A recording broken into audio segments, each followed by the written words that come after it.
له نن څخه 106 کاله وړاندې افغانانو د انګریزانو له ښکېلاک او اشغال څخه خپلواکي ترلاسه کړه. خلک وایي چې امان الله خان د ازادۍ اتل دی، خو زه یې نه منم. زه د همدې تاریخ نه خپل برداشت لرم. تاسو ته معلومه ده چې افغاني ټولنه له پیله ځانګړي پښتني او افغاني اصول او عنعنات لري. له کومې ورځې چې دې ټولنې ته د اسلام مبارک دین راغلی، دوی په اسلامي اصولو هم ډېر کلک ولاړ دي. تاریخونو دا ثابته کړې ده چې افغانان سر ورکوي خو خپل اسلامي او فرهنګي ارزښتونه ساتي. همدا لامل دی چې د تاریخ په اوږدو کې د نړۍ مختلفو استخباراتو د افغانانو د غیرت او د اسلامي جهاد مبارزې ته د خپل استخباراتي رنګ ورکولو په بڼه باندې د هغوی هغه مشروعه او سپېڅلې مبارزه داغداره کړې ده او په هغې باندې قسم قسم تورونه او تهمتونه لګولي دي. دا هر څه په دې خاطر چې یا خپله ماتې پټه کړي او یا هم د عامو افغانانو اذهان مغشوش کړي. تاریخونه په دې هم شاهد دي چې امان الله خان د انګریزانو د غلام زوی و او د انګریزانو د غلام لمسی و. د امان الله خان نیکه امیر عبدالرحمن خان په وخت کې هند د برطانیا په ولکه کې و، افغانستان هم د انګریزانو په تسلط کې و. بیا د امیر حبیب الله خان چې د امان الله خان پلار و، د هغه په وخت کې هم افغانستان اشغال و او د امان الله خان پلار د انګریزانو لاس په نامه غلام و. ډېر کلونه افغانستان اشغال پاتې شو، د پردیو په تسلط کې و.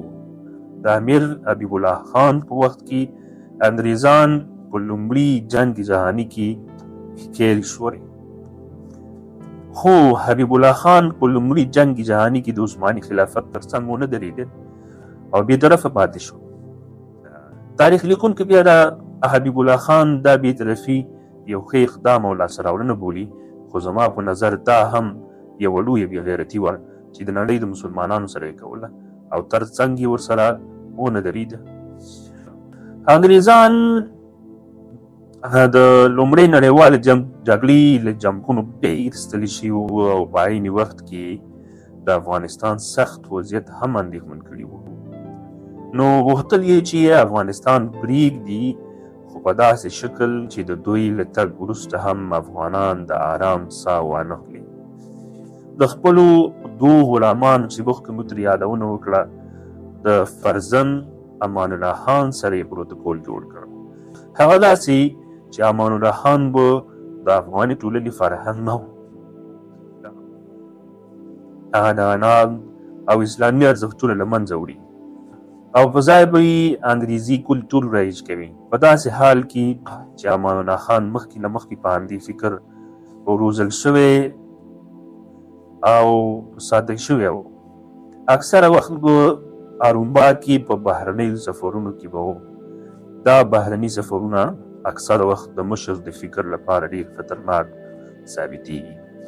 باید چې هر حکومت خپلو ډیپلوماتانو ته ډېر متوجه وي. په ننني عصر کې خو د جاسوس دوهم نوم ډیپلومات دی. ډیپلومات به خامخا یا ستا جاسوس وي او یا به تا چې کوم ملک او کوم هیواد ته لیږدولی دی د هغې ملک او د هغې هیواد جاسوس کړي. له دې دوه حالتونو نه هیڅ کله په ننني عصر کې ډیپلومات نشي خالي کېدلی.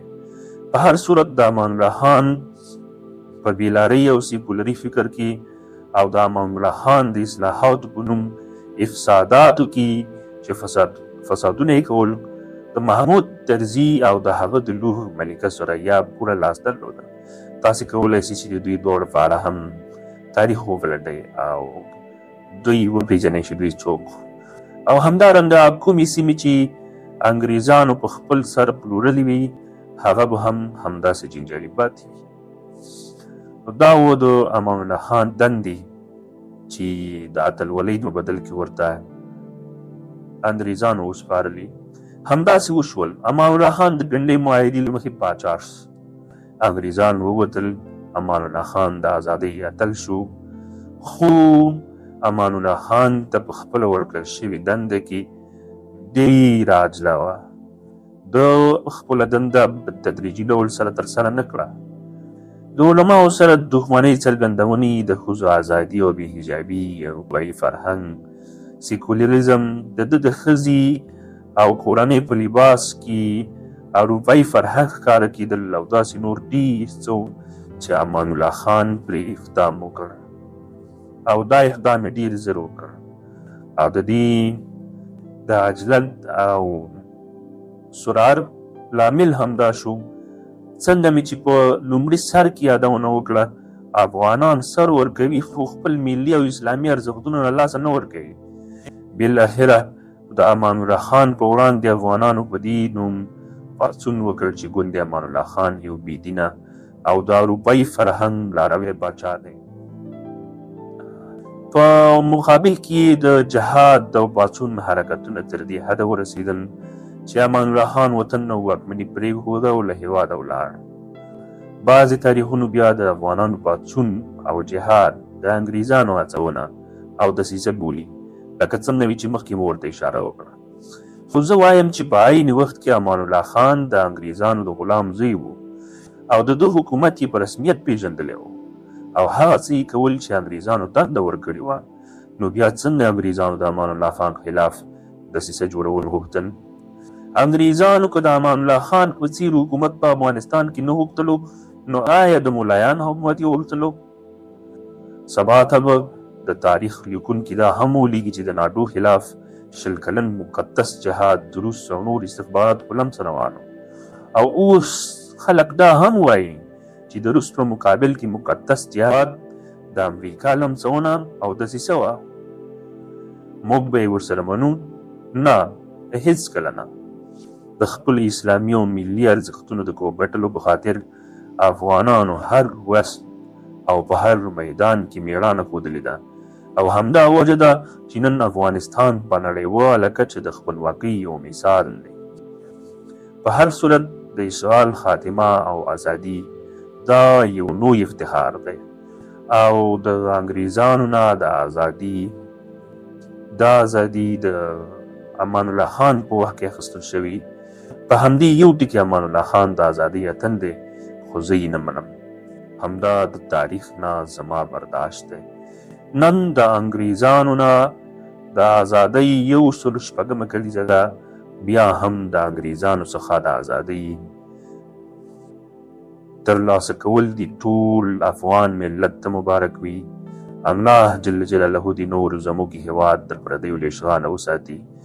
دا تر ټولو لویه د افتخار خبره ده چې په آزاد او خپلواک افغانستان کې د انګریزانو نه د خپل هېواد د خپلواکۍ ورځ لمانځو.